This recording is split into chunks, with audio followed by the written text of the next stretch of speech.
Thanks for join Global Tutorial Bernard Simamora, SSI, SIP, SH, MH, MM. Subscribe, like, and share. Selamat mengikuti. Tutorial Sistem Kepartaian dan Pemilu. Topik ke-12 dari 40 topik. Klasifikasi Sistem Kepartaian, bagian kedua. Kedua, Sistem dua partai, two-party system, biparty system, bipartisme. Sistem kepartaian ini menyediakan ruang bagi dua partai untuk bersaing mendapatkan dan/atau mempertahankan otoritasnya dalam suatu sistem politik. Dalam sistem terbangun secara pasti antara partai berkuasa dengan partai oposisi. Partai politik yang memenangkan suara terbanyak dalam pemilu secara otomatis menjadi partai berkuasa selama waktu yang ditetapkan oleh konstitusi. Partai yang kalah menjadi partai oposisi, loyal, yang memberikan antitesis atau counterpart di setiap kebijakan dan/atau keputusan politik pemerintah. Perlu dicatat bahwa oposisi loyal bukan hanya melakukan kritik terhadap pemerintah berkuasa, tetapi juga memberikan dukungan pada kebijakan dan keputusan pemerintah yang memang berkiblat untuk kepentingan publik. Dalam arti kata lain, pada saat pemerintah berkuasa memformulasi kebijakan publik yang tidak berorientasi pada kepentingan mayoritas warga, maka partai oposisi akan melakukan peran dan fungsinya sebagai antitesis atas kebijakan-kebijakan pemerintah berkuasa. Patut dicatat bahwa dalam sistem seperti ini kontrol partai oposisi pada partai berkuasa tidak didasarkan pada upaya melakukan perubahan sistem politik, tetapi lebih diorientasikan kepentingan publik secara luas, khususnya konstituen partai. Jadi, jika keputusan politik pemerintah yang memang bernuansa tuntutan publik, maka partai oposisi mendukung diberlakukannya keputusan tersebut. Sistem dua partai tidak hanya menjelaskan bahwa hanya ada dua partai yang bersaing dalam sistem politik suatu negara, tetapi juga menurut Johan, 2012, sistem dua partai adalah bila mana mayoritas mutlak dalam lembaga perwakilan rakyat selalu dikuasai oleh salah satu dari dua kekuasaan politik terbesar secara bergiliran menurut hasil pemilu. Atau dalam istilah lain dapat diartikan sebagai ada beberapa partai dengan peranan dominan dari dua partai. Dalam sistem dua partai terlihat jelas perbedaan peran antara partai berkuasa, partai pemenang pemilu, dengan partai oposisi, partai yang kalah dalam pemilu. Oleh sebab itu, biasanya, dalam sistem dua partai yang telah terlembaga, kedua partai memiliki orientasi atau ideologi politik yang diametral, misalnya Partai Buruh dan Partai Konservatif di Inggris serta Partai Demokrat dan Partai Republik di Amerika Serikat, AS. Pembeda antara partai satu dengan partai yang lain, oposisi, pada implementasi pelaksanaan program atas visi dan misi. Sistem ini akan berjalan dan berkembang dengan baik dalam ruang geografi dan histori, sebagai berikut. 1. Sosiokultural publik yang homogen. 2. Tegaknya konsensus publik pada pembangunan politik yang beradab dan berkualitas. 3. Adanya kontinuitas sejarah, sehingga mempermudah pelembagaan pembangunan politik yang berkelanjutan. Dan 4. Terdapat mekanisme pengaturan dan penyelesaian konflik yang mapan. Sistem dua partai akan berjalan dengan baik dalam masyarakat yang memiliki konsensus nasional yang tinggi mengenai tujuan berbangsa dan bernegara. Selain itu, sistem ini akan solid dalam masyarakat yang homogen, tidak terdapat jurang yang dalam antara bermacam-macam kelompok sosial, misalnya antar suku, agama, etnis, ataupun golongan, dan adanya perasaan puas kehidupan selama ini yang berlangsung cukup lama. Ketiga, sistem multipartai, sistem banyak partai, multiparty system, multipartism, polypartism, adalah suatu sistem kepartaian yang terdiri dari lebih dua partai politik. Sistem multipartai merupakan produk dari struktur masyarakat yang plural, heterogen, dan majemuk. Kemajemukan struktur masyarakat dalam sistem multipartai dapat dilihat mulai dari luasnya spektrum religiositas, etnisitas, sosiokultural, dan juga perbedaan sosioekonomi. Dalam konteks sistem multipartai ada tendensi cukup kuat bahwa tiap-tiap elemen warga dengan loyal menjaga kemajemukan masing-masing, sehingga varian kepentingan publik terlihat sangat banyak. Kepentingan yang beraneka rupa tidak akan terwadahi dalam satu atau dua partai, karena akan mengakibatkan terkukungnya atau tidak berkembangnya kepentingan sosiokultur, agama, atau kelompok ekonomi tertentu.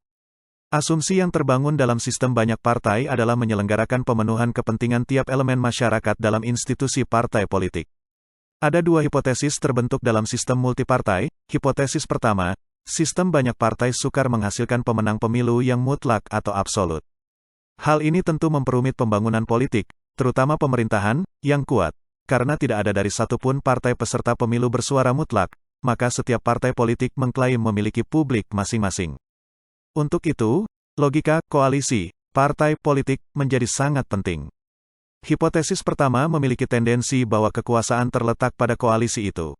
Pemerintah yang berkuasa harus mampu menjaga koalisi dalam kabinetnya agar pembangunan sesuai harapan dan yang dijanjikan di saat kampanye pemilu. Akan tetapi, partai yang diajak berkoalisi oleh partai pemenang pemilu pun menjanjikan sesuatu pada konstituen saat kampanye, sehingga janji-janji politik sukar direalisasikan. Maka, wajar jika sistem banyak partai, khususnya di negara-negara berkembang, kerap kali menunjukkan dinamika politik yang sangat fluktuatif, turbulens, dan kurang stabil. Hipotesis kedua bahwa kekuatan politik yang terbangun dalam sistem multipartai terletak pada legislatif. Hipotesis ini merujuk pada hipotesis pertama. Karena eksekutif tidak begitu kuat, disebabkan oleh wujudnya minority government, dalam menjalankan administrator pemerintahan, maka yang perlu menjaga stabilitas politik dalam negeri adalah institusi legislatif. Lebih jauh lagi, kondisi ini disebabkan pemerintah berkuasa tidak memiliki basis yang kuat membentuk pemerintahan yang solid. Solusi pemerintahan yang demikian adalah dengan menyediakan kesempatan yang luas bagi partai-partai peserta pemilu, khususnya yang memperoleh suara besar, diundang dalam kabinet pelangi, yang dikomandoi partai pemenang pemilu. Perlu diingat bahwa partai pemenang pemilu dalam sistem ini tidak selalu bersuara absolut, sehingga memperlemah posisi tawarnya pada partai-partai yang diajak berkoalisi. Lemahnya posisi tawar dapat dimengerti karena koalisi partai dapat secara tiba-tiba dicabut dari kabinet yang menyebabkan legitimasi pemerintah berkuasa tumbang. Mekanisme checks and balances yang baik, kemudian institusi legislatif yang berupaya menyediakannya walau tidak menjamin di dalam institusi legislatif, oposisi yang loyal dapat seperti yang diharapkan. Keempat, sistem partai hegemonik party system. Agak berbeda dengan bentuk partai tunggal, sistem partai hegemonik memberi ruang bagi partai-partai untuk terlibat dalam kontestasi pemilu. Namun, tidak jauh berbeda dengan bentuk partai tunggal. Sistem partai hegemonik ternyata hanya menyediakan ruang pengakuan bagi partai dukungan pemerintah. Dalam arti kata lain, partai-partai politik lain yang terlibat dalam sistem kepartaian hanya dijadikan legitimasi formal pemerintah untuk kebutuhan formalitas politik rejim agar disebut sebagai pemerintahan yang demokratis. Partai politik dukungan pemerintah ini digunakan rejim sebagai instrumen mobilisasi kebijakan-kebijakan yang dibuatnya. Karena tanpa dukungan luas dari publik, maka nuansa demokrasinya tercederai. Tetapi makna demokrasi dalam sistem partai hegemonik party system, yang tercipta adalah sistem demokrasi semu. Sistem partai hegemonik pernah dialami di Indonesia pada era Orde Baru, di mana Golkar sebagai partai dukungan pemerintah. Dua bentuk sistem kepartaian di atas pada dasarnya berusaha menciptakan sistem politik yang stabil dan sebangun melalui kontrol yang dilakukan rejim berkuasa. Bentuk partai tunggal dan sistem partai hegemonik membawa ingatan pada buku George Orwell dalam bentuk novel sains fiksi itu. Orwell menggambarkan sistem politik yang dibangun rejim dalam bentuk-bentuk kontrol atas nama kestabilan, ternyata banyak membawa masalah, khususnya dalam hal hak asasi manusia. Dalam novel itu, Orwell menarasikan rejim yang melakukan produksi dan reproduksi kekuasaan, misalnya, melalui pelipat gandaan doktrin partai, pengembangan dan pembentukan perilaku-perilaku politik baru, pengolahan frase-frase baru, hingga pelembagaan kebenaran tunggal. Walau 1984 hanya sebuah novel sains fiksi, namun gambaran umum yang tertuang dalam karya Orwell tersebut sangat menyerupai kehidupan politik di negara-negara yang berbentuk partai tunggal dan bersistem partai hegemonik. Klasifikasi sistem kepartaian yang hanya menyajikan kategori jumlah partai memiliki banyak kelemahan. Oleh karena itu, klasifikasi sistem kepartaian dari segi kuantitatif perlu diperkaya dengan klasifikasi kualitatifnya. Menurut Johan, 2012, paling tidak, ada 7 klasifikasi yang perlu dipertimbangkan ketika hendak melakukan analisis terhadap sistem kepartaian yang ada, di mana ketujuh klasifikasi tersebut dikutip sebagai berikut ini. 1. Dari segi komposisi dan fungsi keanggotaannya menghasilkan klasifikasi partai massa dan klasifikasi partai kader. 2. Dari segi sifat dan orientasinya menghasilkan klasifikasi partai lindungan, patronage party, dan partai ideologi atau partai asas, Weltanschauungsparty atau programmatic party. 3. Dari segi hubungan antara sesama partai dalam kehidupan atau aksi-aksi politik menghasilkan klasifikasi partai independen dan klasifikasi partai aliansi. 4. Dari segi perimbangan kekuatan menghasilkan klasifikasi partai berimbang dan klasifikasi partai dominan. 5. Dari segi besaran partai menghasilkan klasifikasi partai besar dan klasifikasi partai kecil. 6. Dari segi kekakuan dan keluasan menghasilkan klasifikasi partai stabil dan partai labil. 7. Dari segi kecenderungan ideologis menghasilkan klasifikasi partai kanan, partai kiri, partai tengah, dan sebagainya. Dengan menggunakan klasifikasi tambahan ini, menurut Johan, para analis dan pengamat politik termasuk mahasiswa dapat menggali kualitas dan perihal lain dari sistem kepartaian secara lebih mendalam dan komprehensif. Klasifikasi sistem kepartaian juga bisa dijelaskan dalam beberapa penjelasan ini. 1. Berdasarkan asas dan orientasi, klasifikasi partai politik dibagi ke dalam. Partai politik dibagi ke dalam 3 tipe. Pertama, partai politik pragmatis, yaitu suatu partai yang mempunyai program dan kegiatan yang tak terikat kaku pada suatu doktrin dan ideologi tertentu. Artinya, perubahan waktu, situasi, dan kepemimpinan akan mengubah program, kegiatan dan penampilan partai politik tersebut. Kedua, partai doktriner, yaitu partai politik yang memiliki sejumlah program dan kegiatan konkret sebagai penjabaran. Ideologi yang dimaksud adalah seperangkat nilai politik yang dirumuskan secara konkret dan sistematis dalam bentuk program-program kegiatan yang pelaksanaannya diawasi secara oleh aparat partai. Ketiga, partai kepentingan, yaitu suatu partai politik yang dibentuk dan dikelola atas dasar kepentingan tertentu, seperti petani, buruh, etnis atau agama. 2. Berdasarkan komposisi dan fungsi anggota, klasifikasi partai politik dibagi ke dalam, partai politik dibagi 3. Menurut Rothhague and Martin Harrop dalam Comparative Government and Politics, 2010. Pertama, partai massa atau lindungan. Partai massa ialah partai politik yang mengandalkan kekuatan pada keunggulan jumlah anggota dengan cara memobilisasi massa sebanyak-banyaknya, dan mengembangkan diri sebagai pelindung bagi berbagai kelompok dalam masyarakat sehingga pemilihan umum dapat dipelihara, tetapi juga masyarakat dapat dimobilisasi untuk mendukung dan melaksanakan kebijakan tertentu. Kedua, partai kader atau partai elit. Partai kader ialah partai yang mengandalkan kualitas anggota, keketatan organisasi, dan disiplin anggota sebagai sumber kekuatan utama. Seleksi keanggotaan dalam partai kader biasanya sangat ketat, yaitu melalui kaderisasi yang berjenjang dan intensif, serta penegakan disiplin partai yang konsisten dan tanpa pandang bulu.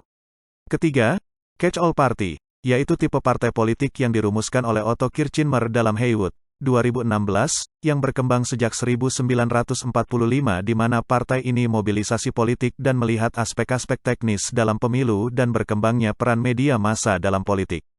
Pemimpin politik dapat berkomunikasi dengan masyarakat melalui media massa. Partai model ini secara drastis mengurangi muatan ideologis mereka dalam rangka untuk meraih sebanyak mungkin jumlah pemilih. Catch-all party berfokus pada tujuan untuk memerintah, bukan sebagai representasi kelompok sosial tertentu. 3. Berdasarkan basis sosial, klasifikasi partai politik yang menurut Gabriel Almond. Berdasarkan basis sosial, partai politik dibagi menjadi A. Partai politik yang beranggotakan lapisan-lapisan sosial tertentu dalam masyarakat seperti kelas atas, menengah dan bawah. B. Partai politik yang anggotanya berasal dari kalangan kelompok kepentingan tertentu seperti petani, buruh dan pengusaha. C. Partai politik yang anggotanya berasal dari pemeluk agama tertentu. D. Partai politik yang berasal dari kelompok budaya tertentu. 4. Berdasarkan tujuan, klasifikasi partai politik dibagi ke dalam A. Partai perwakilan kelompok, yaitu partai yang menghimpun berbagai kelompok dalam masyarakat untuk memenangkan sebanyak mungkin kursi dalam parlemen. B. Partai pembinaan bangsa, yaitu partai yang bertujuan menciptakan kesatuan nasional dan biasanya menindas kepentingan-kepentingan sempit. C. Partai mobilisasi, yaitu partai yang berupaya memobilisasi masyarakat ke arah pencapaian tujuan-tujuan yang ditetapkan pemimpin partai, sedangkan partisipasi dan perwakilan kelompok cenderung diabaikan. 5. Berdasarkan orientasi ideologi, klasifikasi partai politik dibagi ke dalam, berdasarkan orientasi ideologi, partai biasanya dilabeli sebagai partai sayap kanan dan partai sayap kiri. Demikianlah materi topik ke-12 tutorial sistem kepartaian dan pemilu. Channel ini akan sangat membantu masyarakat umum dan para mahasiswa yang sedang atau ingin kuliah di perguruan tinggi manapun di Indonesia. Ratusan video tutorial S1 Ilmu Hukum, S1 Ilmu Pemerintahan, S1 Ilmu Komunikasi, S1 Ilmu Manajemen, S1 Ilmu Administrasi dan lainnya disajikan di channel ini. Video tutorial dituturkan dan disubtitelkan agar dapat ditonton, dibaca sambil didengarkan. Jangan khawatir jika tidak langsung paham. Untuk pemahaman yang lebih baik, putar dan dengarkan video tutorial berulang-ulang. Subscribe dan like, agar Anda mendapatkan update tutorial lainnya. Bagikan juga link video ini, agar teman lain juga mendapatkan manfaat channel ini. Sekian dan terima kasih. Sampai jumpa.